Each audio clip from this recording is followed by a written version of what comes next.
Hello student, আজ থেকে শুরু হচ্ছে তোমাদের ভৌতবিজ্ঞান রিভাইজের ক্লাস। এই ক্লাসে সহজ থেকে কঠিন সমস্ত টাইপেরই কোশ্চেন আলোচনা করব। তো দেখে নাও আজকের ক্লাসের প্রথম কোশ্চেন। প্রথম কোশ্চেনে বলেছে লাইভ তারের রং হয় অপশান এ হলুদ বা লাল, বি নীল বা লাল, সি নীল বা হলুদ, আর ডি লাল বা বাদামি। তোমরা সবাই জানো যে তার তিন ধরনের হয়, লাইভ তার, নিউট্রাল তার আর হচ্ছে আর্থিং তার। এখানে কোশ্চেন দিয়েছে লাইভ তারের কালার, তাহলে এক্ষেত্রে উত্তরটা দেখে নাও, উত্তরটা হবে অপশান ডি লাল বা বাদামি। তাহলে আর থাকছে দুটো তার, তাহলে দুটো তারের কালারটাও তোমরা একটু জেনে নাও। নিউট্রাল তার,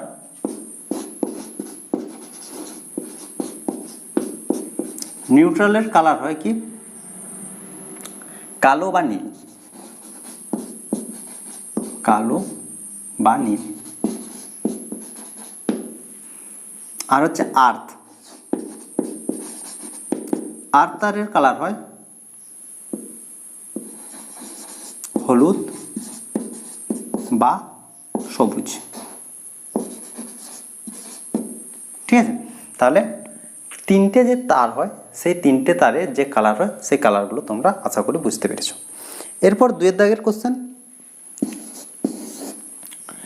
কোশ্চেন বলেছে বাড়ির বৈদ্যুতিক বর্তনীতে মেন ফিউজটি যুক্ত করা হয় অপশান এ লাইভ লাইনে, বি নিউট্রাল লাইনে, সি আর্থ লাইনে, আর ডি বলেছে কোনোটিই নয়। এক্ষেত্রে উত্তর হবে লাইভ লাইনে, অপশান এ হচ্ছে এক্ষেত্রে উত্তর। এরপর হচ্ছে তিনের দাগের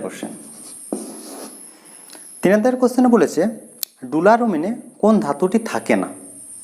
অপশানগুলো দেখে নাও। First option aluminium, B copper CU, C MG, আর ডি হচ্ছে নিকেল। এক্ষেত্রে সঠিক উত্তর হবে নিকেল, অপশান ডি। তাহলে ডুলারুমিন তৈরি হয় অ্যালুমিনিয়াম থাকে হচ্ছে 95%, কপার থাকে হচ্ছে 4%, আর এমজি থাকে হচ্ছে 0.5, আর এমএন থাকে হচ্ছে 0.5%। পরীক্ষায় এরকমও দেয় যে ডুলারুমিনে কপারের শতকরা পরিমাণ কত, তার জন্য সমস্ত শতকরা পরিমাণগুলো তোমাদেরকে লিখে দিয়েছি। এই ডুলারুমিন ব্যবহার করা হয় বিমানের যে কাঠামো তৈরি হয় সেই কাঠামো তৈরি করতে ব্যবহার করা হয় ডুলারুমিন। আর যে সমস্ত গাড়ি রয়েছে সেই গাড়ির বিভিন্ন যন্ত্রপাতি তৈরি করার জন্য ব্যবহার করা হয় ডুলারুমিন। এর পরের কোশ্চেন চার দাগের কোশ্চেনে বলেছে কোনটির উষ্ণতা বাড়ালে কার্যত প্রসারণ হয় না।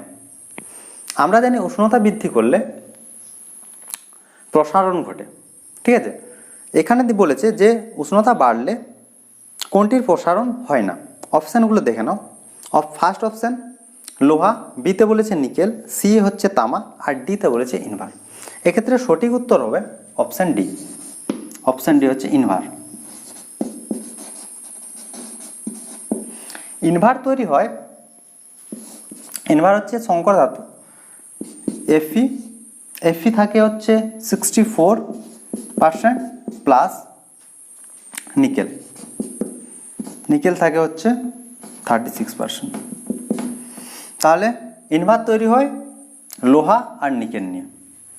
লোহার পরিমাণ 64% আর নিকেলের পরিমাণ হচ্ছে 36%। এরপর হচ্ছে পাঁচের দাগের কোশ্চেন বলেছে কার্বন ডাইঅক্সাইডের বাষ্প ঘনত্ব জানতে চেয়েছে। অপশান এতে বলেছে 22, বিতে বলেছে 11, সিতে বলেছে 44, আর ডিতে বলেছে 88। তাহলে বাষ্প ঘনত্ব সমান কি হয় সেটা আগে তোমাদেরকে জানতে হবে। বাষ্প ঘনত্ব সমান হয় আণবিক ওজন বাই 2, বা গ্যাসের আণবিক ওজন এম অক্ষর দ্বারা ডিনোট করা হয়। এম সমান আণবিক ওজন, এম সমান হয় 2 ইন্টু বাষ্প ঘনত্ব।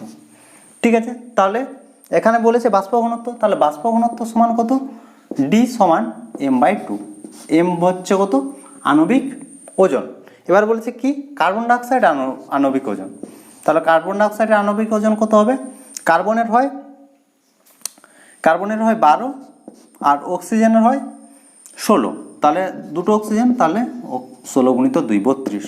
তাহলে 12 প্লাস 32 সমান হচ্ছে 44। 44 হচ্ছে কি কার্বন ডাইঅক্সাইডের আণবিক ওজন। তাহলে ডি এর মান কত হবে? ডি সমান পাওয়া যাবে 44/2 সমান হচ্ছে 22। তাহলে কার্বন ডাইঅক্সাইডের আণবিক ওজন এখানে কি বলেছে? আণবিক ওজন হচ্ছে 44, আর এখানে জানতে চেয়েছে বাষ্প ঘনত্ব। তাহলে বাষ্প ঘনত্ব হচ্ছে কত? 22। তাহলে অপশানগুলো দেখে নাও। অপশান এ হচ্ছে, এটা হচ্ছে 5-এর দাগেরটা হচ্ছে অপশান এ। অ্যান্সার হচ্ছে অপশান এ। এরপর হচ্ছে 6-এর দাগ।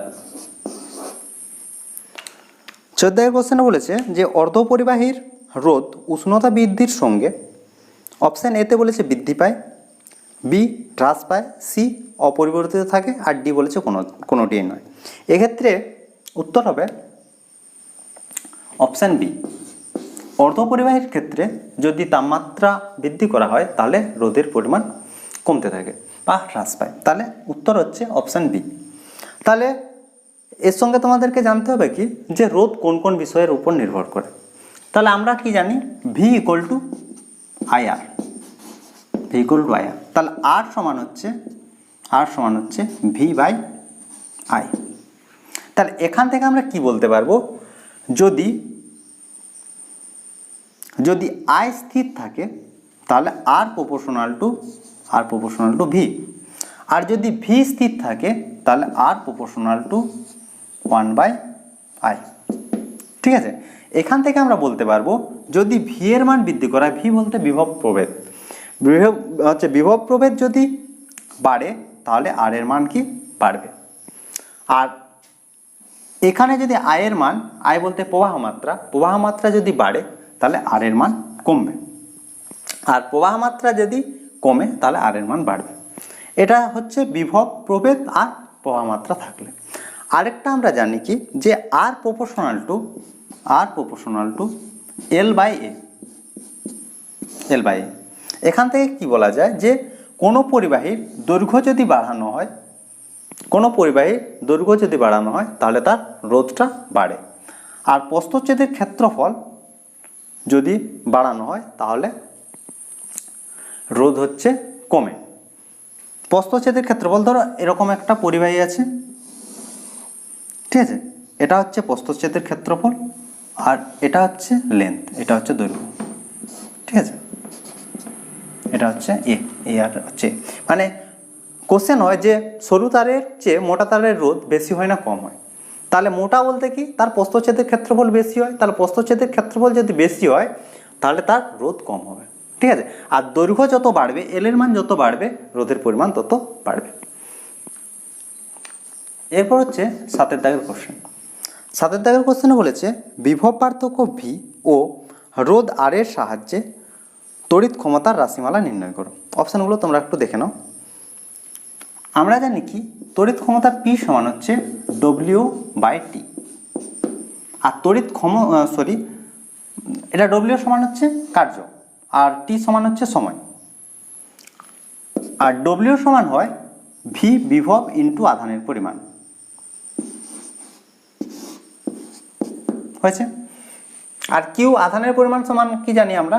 আই সমান তড়িৎ প্রবাহ মাত্রা সমান হচ্ছে Q/T।